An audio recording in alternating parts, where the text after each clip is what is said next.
Assalamualaikum students. I am Rahma Qureshi. I am teacher of biology.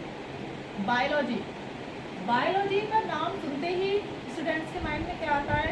अरे ये तो बहुत लेंथी है, अरे इतना लेंथी याद कैसे करेंगे, अरे इसके नाम, अरे बाप रे, पैराहेलमिन्थीज, ऑर्थोपोडा, सिलेंट्रेटा, टीनोफोरा कैसे लर्न होगा? तो फिर क्या करते हैं, सब रट्टा मारना चालू कर देते हैं, रट लिया हो गया। भाई बायोलॉजी रटने का सब्जेक्ट हमारा नहीं है, बायोलॉजी हमारा रटने का सब्जेक्ट नहीं है, बायोलॉजी हमारा समझने का सब्जेक्ट है।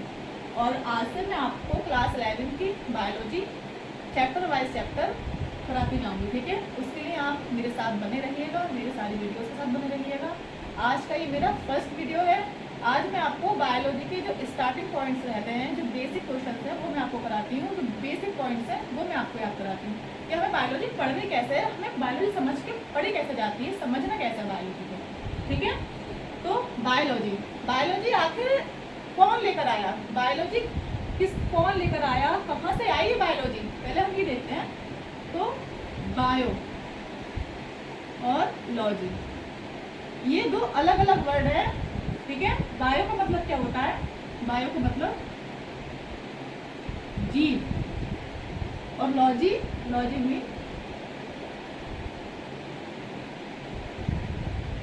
अध्ययन, क्लियर?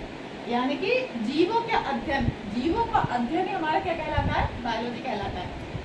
जैसे इस संसार में जितने भी जीव हैं वो सब किसके अंतर्गत आते हैं? बायोलॉजी के अंतर्गत।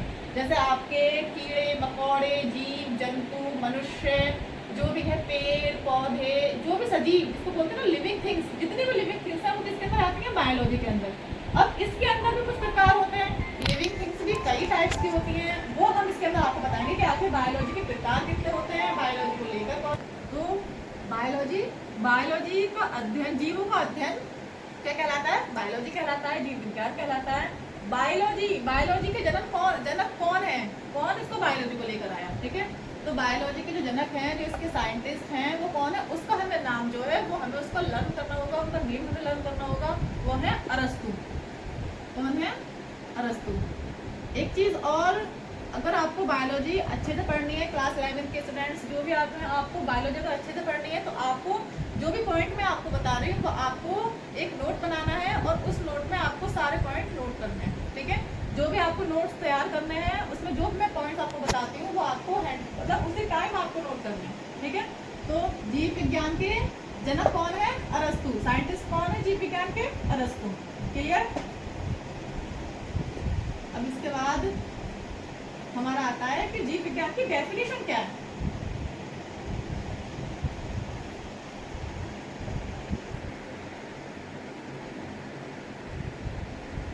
विज्ञान की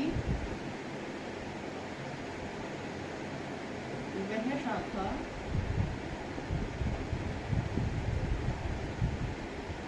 जिसके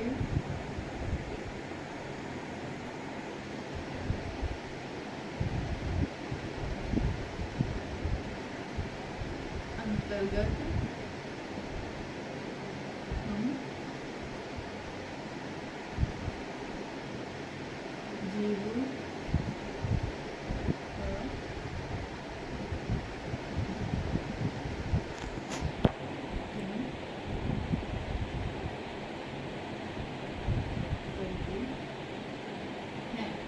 विज्ञान की वह शाखा जिसके अंतर्गत हम जीवों का अध्ययन करते हैं, क्या कहलाता है? बायोलॉजी कहलाता है, जीव विज्ञान कहलाता है। विज्ञान की वह शाखा जिसके अंतर्गत हम जीवों का अध्ययन करते हैं, जीव मीन्स लिविंग थिंग्स। इस पूरे संसार में जितनी भी लिविंग थिंग्स हैं वो जीव विज्ञान के अंतर्गत आती हैं और उसका अध्ययन हमारा बायोलॉजी जीव विज्ञान कहलाता है, ठीक है? तो विज्ञान की वह शाखा जिसके अंतर्गत हम जीवों का अध्ययन करते हैं, ये पॉइंट आपको नोट करना है, ठीक है? और इसके जनक कौन है? तो इसके जनक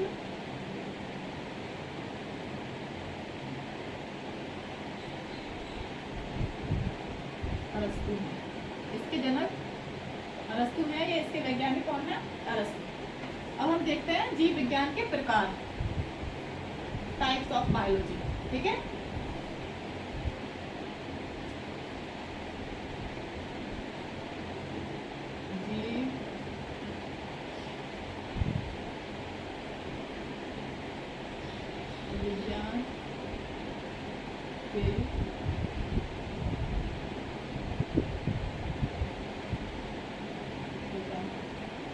जीव विज्ञान के 3 प्रकार होते हैं। कितने? 3। Number 1, number 2, number 3। सबसे पहले आता है हमारा जंतु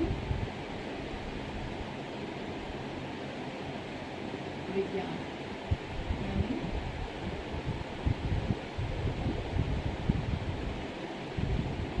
जूलॉजी। इसके बाद आता है हमारा वनस्पति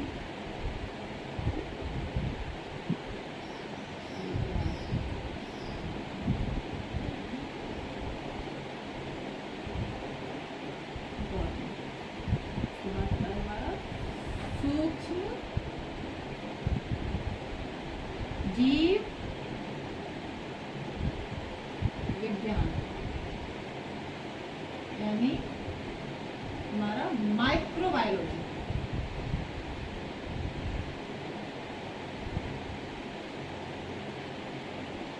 बायोलॉजी क्या है? विज्ञान की वह शाखा जिसके अंतर्गत हम जीवों का अध्ययन करते हैं। अब जीवों का अध्ययन हम 3 कैटेगरी में करते हैं। जंतु विज्ञान अलग, वनस्पति विज्ञान अलग और सूक्ष्म जीव विज्ञान अलग। जंतु विज्ञान जूलॉजी, इसके अंतर्गत कौन कौन आते हैं? जितने भी हमारे जितने भी जंतु हैं, जो भी हमारे जंतु हैं, वो सारे जंतु विज्ञान के अंतर्गत आते हैं, जिसको हम अपनी नग्न आंखों से भी देख सकते हैं। जैसे हमारे मक्खी, मच्छर, कुत्ता, बिल्ली, शेर, मनुष्य, मानव जाति, ये सब किसके अंतर्गत आते हैं? जंतु विज्ञान के अंदर। जिस भी प्राणी को जो कि लिविंग थिंग्स में आती है और जिसको हम अपनी नग्न आंखों से देख सकते हैं, वो आते हैं जंतु विज्ञान जूलॉजी के अंदर। उसके बाद आता है वनस्पति विज्ञान। तो वनस्पति विज्ञान जितने भी आपके पेड़ पौधे, अनाज, ये सब है, किसके अंतर्गत आते हैं? वनस्पति विज्ञान, बॉटनी के अंतर्गत। अब सूक्ष्म जीव विज्ञान यानी माइक्रोबायोलॉजी के अंतर्गत क्या आता है?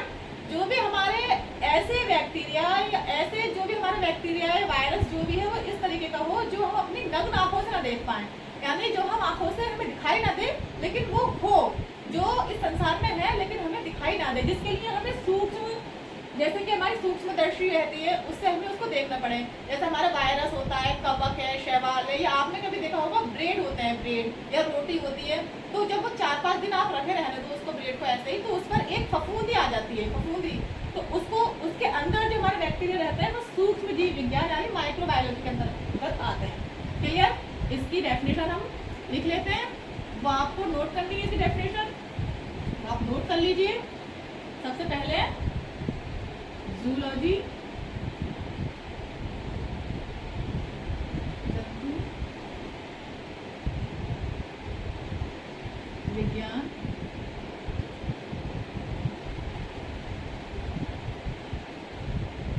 जूलॉजी। विज्ञान की वह शाखा जिसके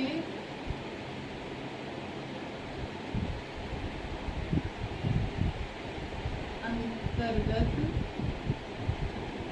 हम जंतुओं का अध्ययन करते हैं।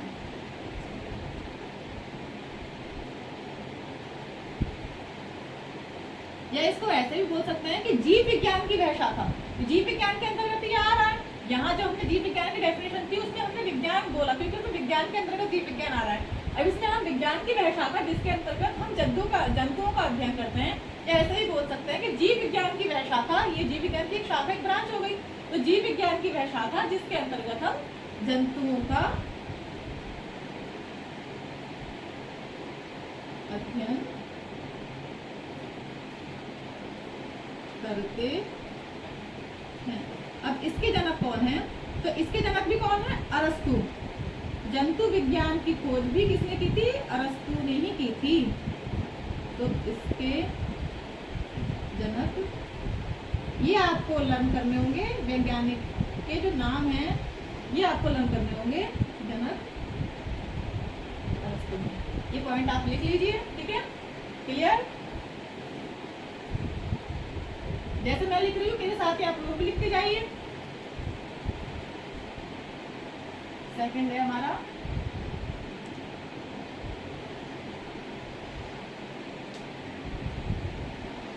वनस्पति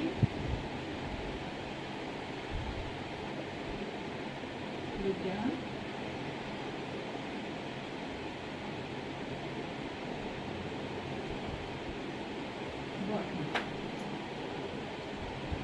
डेफिनेशन मैंने आपको समझाई दी, आपको अब लिखना है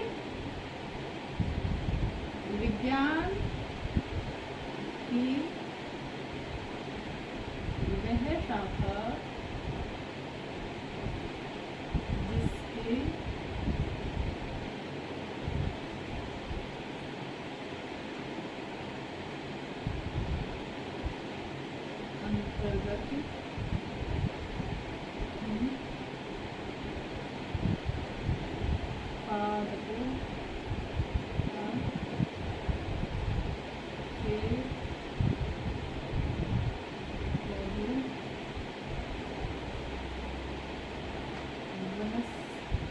पादपों के वनस्पतियों का अध्ययन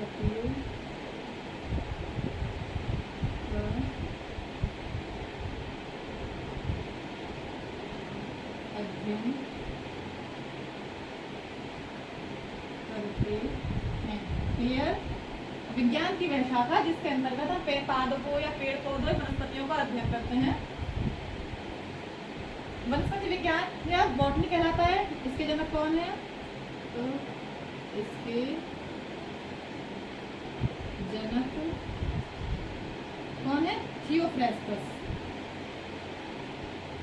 ये नाम आपको लर्न करना है, डेफिनेशन आपको लर्न करनी है। समझ के आप लर्न करोगे, बहुत इजीली आपको लर्न हो जाएगा, कोई प्रॉब्लम नहीं आएगी। थियोफ्रास्टस, बस आपको वीडियो स्किप नहीं करना है बीच बीच में, ये आप लर्न करके नोट कर लीजिए और वीडियो के साथ लगातार बने रहिए। रहता है हमारा माइक्रोबायोलॉजी यानी सूक्ष्म जीव विज्ञान। सूक्ष्म जीव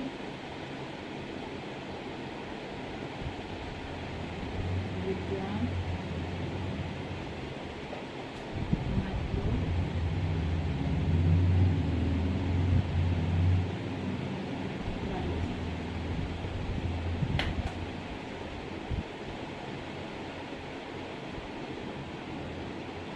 विज्ञान की वह शाखा जिसके अंतर्गत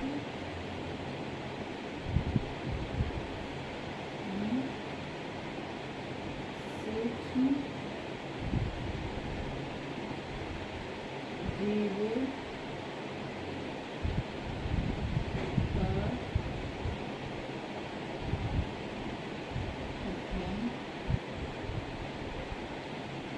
करते हैं, जो हमें नग्न आंखों से दिखाई ना दे। ये पॉइंट भी आपको नोट करना है, जो हमें नग्न आंखों से दिखाई ना दे। इसके लिए सूक्ष्मदर्शी की हमें हेल्प लेनी होती है। ठीक है, ये जो भी होते हैं सूक्ष्म जीव विज्ञान के अंतर्गत, माइक्रोबायोलॉजी के अंतर्गत आते हैं, वो हमें नग्न आंखों से दिखाई नहीं देते। उसके लिए हमें सूक्ष्मदर्शी की नीड रहती है। जैसे आपके कवक, शैवाल, फफूंदी के अंदर जो वायरस रहते हैं, जो भी वायरस है वो सब इसके अंदर आते हैं। ठीक है, इसके जनक कौन है?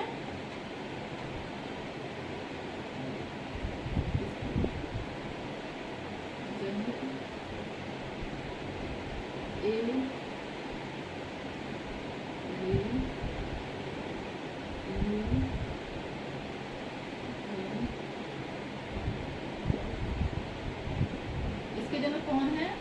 A.B. ल्यूवेनहॉफ। इनका नाम आपको लर्न करना है, या आप अपनी नोटबुक पर आप नोट कर लीजिए इसको। ठीक है, ये मैंने आपको जो भी पॉइंट लिखवाए हैं वो आप नोट करिए, अच्छे से लर्न करिए, इसको पहले समझिए कि आखिर इसमें है क्या, समझिए, उसके बाद उसको लर्न कीजिए। तो ये वीडियो आपको अच्छी लगी हो, समझ में अगर अच्छे से आया हो तो हमारे साथ बने रहिए।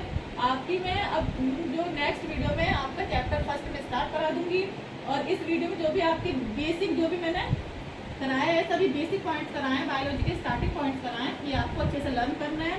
और कमेंट बॉक्स में कुछ मैं आपको क्वेश्चन पुट अप करती हूँ, उसके आंसर आपको कमेंट बॉक्स में देना है। फर्स्ट क्वेश्चन है हमारा बायोलॉजी, बायोलॉजी के साइंटिस्ट कौन है, ठीक है, बायोलॉजी के जनक हैं कौन। और नंबर सेकंड है हमारा जियोलॉजी के साइंटिस्ट कौन है। नंबर थर्ड बॉटनी के साइंटिस्ट कौन है। नंबर फोर्थ हमारा माइक्रोबायोलॉजी के साइंटिस्ट कौन है। और नंबर 5 माइक्रोबायोलॉजी के अंदर कौन से जीव आते हैं। ये 5 क्वेश्चन आपको कमेंट बॉक्स में इसके आंसर देने हैं। अगर आपने अच्छे से पढ़ा है, ये अच्छे से वीडियो को समझा है, तो आप आई होप सो आप आंसर देने में आपको कोई प्रॉब्लम नहीं होगी, ठीक है। तो आज के लिए बस इतना ही, वीडियो के साथ लगातार बने रहिए। Thank you.